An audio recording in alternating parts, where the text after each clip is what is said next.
Oh my gosh, My Hero Academia chapter 388 is complete fire. I know I'm not able to make a video about this all the way. Alexa, let there be light. Okay. Astronomical. I know I'm not able to make a video about this all the way, but I have to talk about this chapter. Listen, I need you all to understand a few things. There is nothing, and I mean nothing, that is better than the Todoroki family crisis. Again, I apologize. This video is probably gonna be a few minutes long, but I just can't not talk about the madness that is Horikoshi. What are you doing to me, man? What are these panels? Why are you making this? Why am I so sad? Okay, calm down. Let's talk about the chapter a little bit. The chapter begins with Kendo immobilizing the all-for-one spies with her hands and informing the other heroes that they have messed with the system. So the shelter will not be moved again. Fantastic, that's great. The heroes then start evacuating all civilians back to the surface. The UA robots are there too and are ready to take people to other safe spaces. All they have to do is give them an order. That's actually pretty dope. I like that, honestly. The heroes instruct the civilians not to look the other way to avoid seeing Dabi's giant heat sphere. But the Todorokis ignored that warning.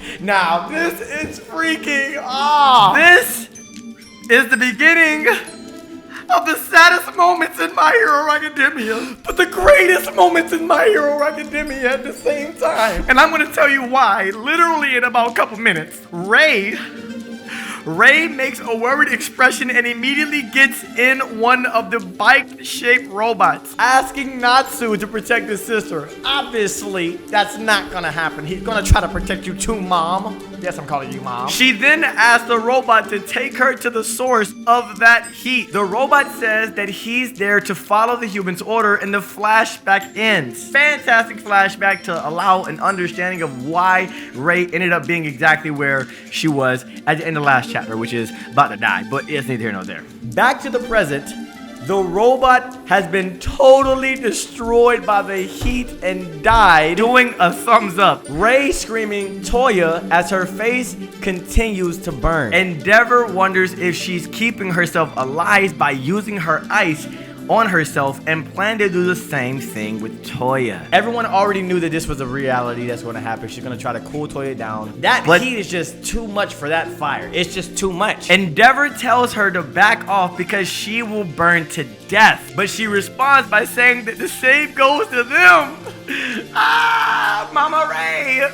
Mama Ray. Dabi starts mumbling, Mom! Bro, when that happened, oh my gosh. When that happened, it's just crazy. And Ray apologizes to him. This is so sad. Next, he says, Natsu-kun, Fuyumi-chan. And then Ray looked back and she realized the two of them had come too. This is why I cried in the last chapter reaction to the spoilers, because I knew that Fuyumi and Natsu was going to come and they're going to potentially die. She said they shouldn't be there, but Fuyumi says she doesn't want to lose anyone else.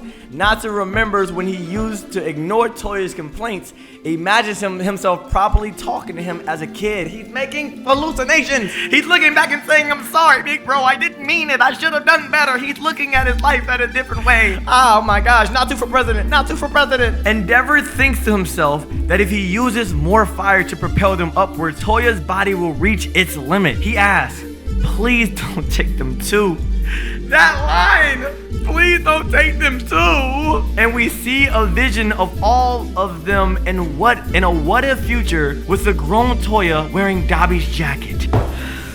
That is the end of the chapter for those of you who want to know that. Now this is the beginning of my rant. Shoto is about to experience his Deku moment. And for you to understand what I'm talking about, all I have to say is one word and you would know exactly what I mean. Bakugo. You see, if you haven't known already, Horikoshi wrote Shoto to be a parallel main character story to Deku. Throughout the entire story of My Hero Academia, Shoto has been compared to the likes of Deku. Those are the only characters in Class 1A who are exemplary in one major thing: being a hero. Over anyone, Shoto and Deku has always been praised by others for their heroic efforts. And I know it sounds crazy, but you have to go back in My Hero Academia and actually reread it and rewatch it for you to easily see that Horikoshi is intentionally writing Shoto in the parallel to Deku. Now, how does that make sense to the events that are happening here? Well, if you remember in the beginning of the war, Deku, in his pursuit of going to the area that Shigaraki was at, which is going to be in the UA area with all his other crew, he ended up getting separated from the villain that only he can defeat. And guess what after that?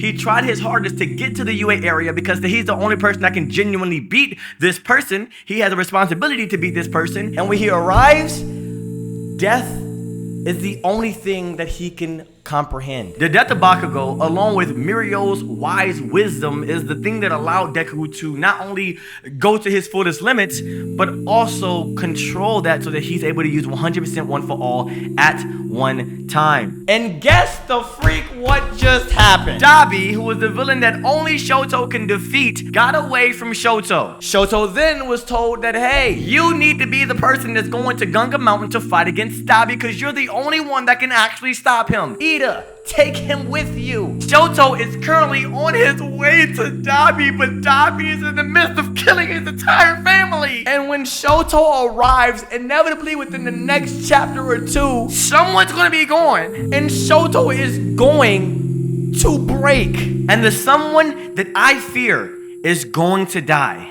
It's someone that Shoto has loved and admired more than anyone in the entire story. More than his father, more than his brother, and more than his sister. It's someone that is similar to Bakugo's connection with Deku, but for Shoto. It's Rei. I believe Rei is going to die. Surely due to the pain that she went through psychologically, Along with the fact that she's accepting the death that she has because she knows that she has done so much in her life that she regrets with Toya and with Shoto. and on top of that, the frailness of her body, I think that she is going to willingly sacrifice herself and die. Now, I could be wrong and it could be Endeavor, but I believe that Rei also has a lot of responsibilities similar to Endeavor in creating Toya. We often hear in the My Hero Academia sphere that Endeavor is such a horrible father, Endeavor is such a horrible father. But let's not forget that Rei was also there, Rei was also not capable of stopping Toya or slowing him down. which was the same thing for Endeavor. Rei was also encouraging Toya to become just like Endeavor. So you can't use the whole, well, Endeavor was the one who enforced his heroics on. Both of them did. Rei has just as much blame as Endeavor outside of the fact that she didn't actively train him. Which is why in her appearance of last chapter, the last panel was Toya looking back as a child and saying, you're guilty too, Mom. So the same anger and hatred that you have for Endeavor, you can't not put some of that on Rei. So when we see that Endeavor is ultimately accepting the fate of death that he is trying to have, We also got to remember that Rei is also in the same exact predicament. She also has to bear the responsibility and accept the reality that because she created this monster who will never stop for anything, she also deserves to die. Now, whether that happens or not is really beyond the point. But I do believe that something has to happen for Shoto to awaken. Something has to happen for Shoto to pull out his truest limits, and it's going to be sad. And in spite of that, Shoto is going to try to save the Toya inside of Dabi, just like Deku is trying to save the Tinko inside of Shigaraki, even though he killed his best friend, even though he took the most important person to Deku, and even if Dabi takes the most important person to Shoto, he still is going to try to save his older brother.